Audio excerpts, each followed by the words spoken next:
Hello students, बच्चों आज हमें डीओई की तरफ से साइंस की वर्कशीट दी गई है।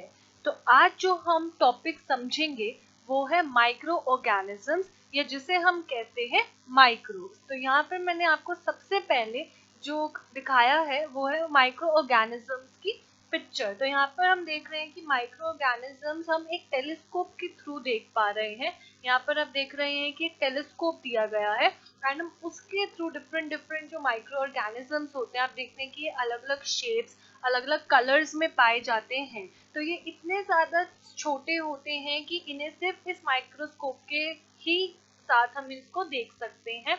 ये इनविजिबल होते हैं और ये हमारे सराउंडिंग्स में हर जगह पाए जाते हैं। तो यहाँ पर मैंने आपको सबसे पहले एक इंट्रोडक्शन दिया है। अब हम आगे पढ़ते हैं कि इसने हमें आज टॉपिक में क्या समझाया है। So microorganisms.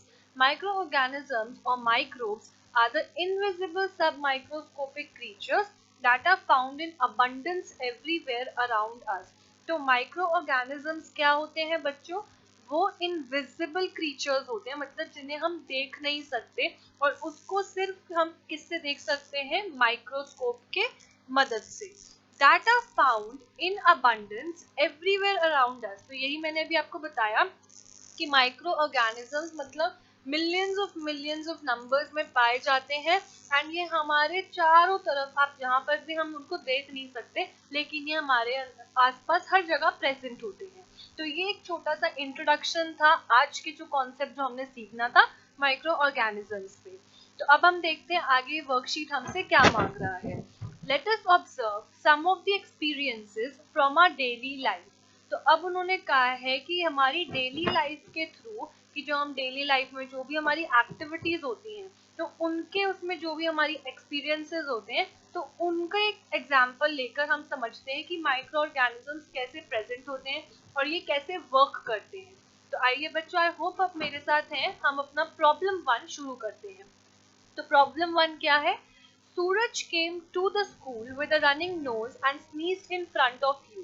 तो इन्होंने बोला है कि सूरज, मतलब एक स्कूल स्टूडेंट का एग्जाम्पल दिया है कि उसके मतलब ही हैड कोल्ड एंड उसकी रनिंग नोज थी एंड स्नीज कर रहा था, मतलब रोज नोज रनिंग थी प्लस वो बार बार छींक रहा था, तब भी वो स्कूल आया।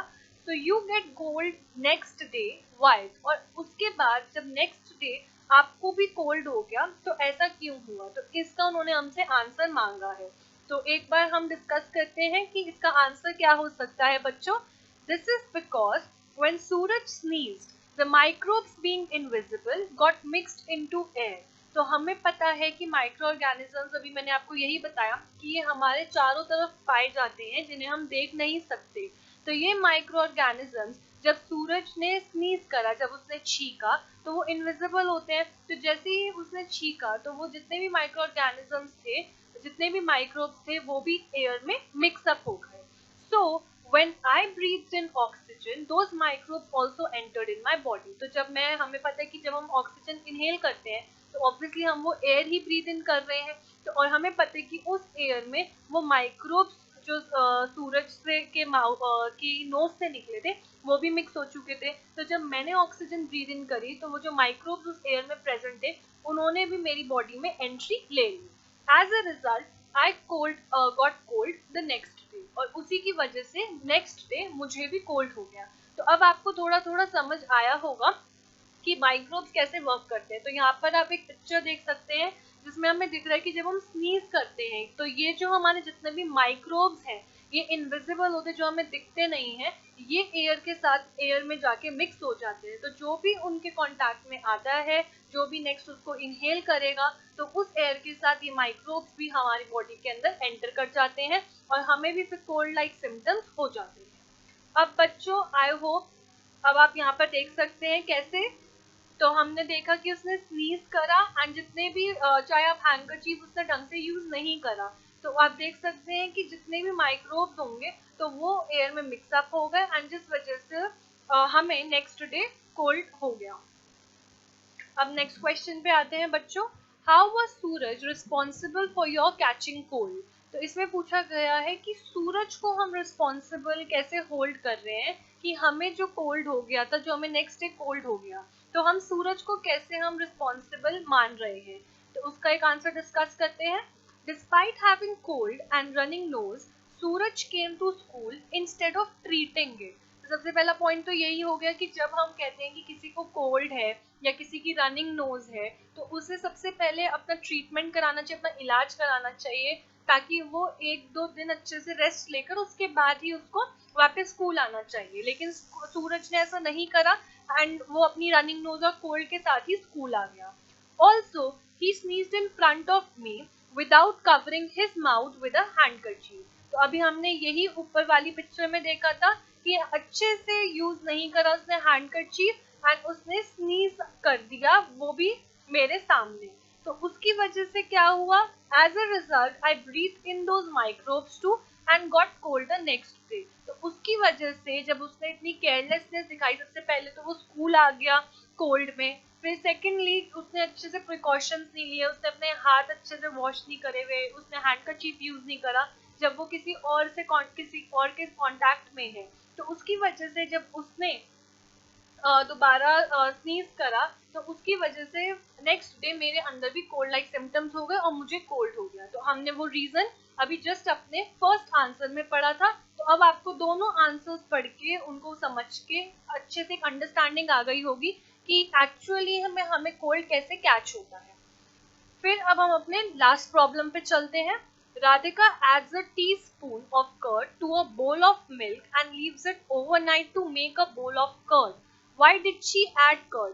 तो इसमें बताया है कि राधिका उसने 1 टीस्पून दही जो है वो एक मिल्क के बोल में डाली और उसको पूरी रात के लिए छोड़ दिया ताकि एक फुल बोल ऑफ कर्ड बन जाएगी वो। तो ये ऐसा हुआ क्यों, और वो कर्ड जो बनी, तो उसने उस कर्ड बनाने के लिए दूध में 1 टीस्पून दही क्यों डाली, तो उसने हमसे ये रीजन पूछा है। तो इसका आंसर डिस्कस करते हैं बच्चों।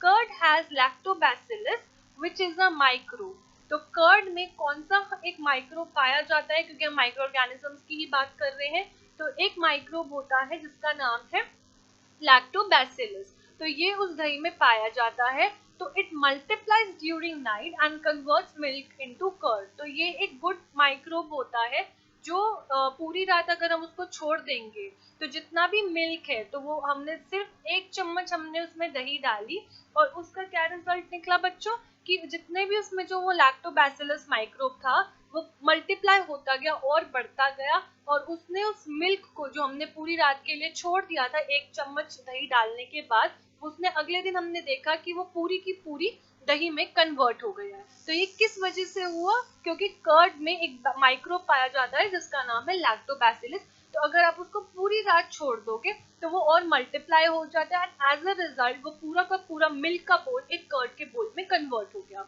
तो आई होप बच्चों आपको ये एक इजी सी अंडरस्टैंडिंग मिली होगी।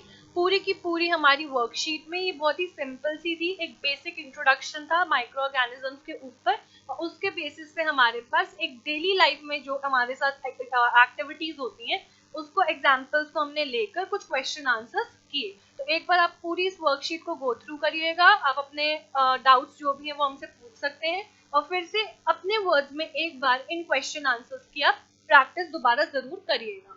Thank you.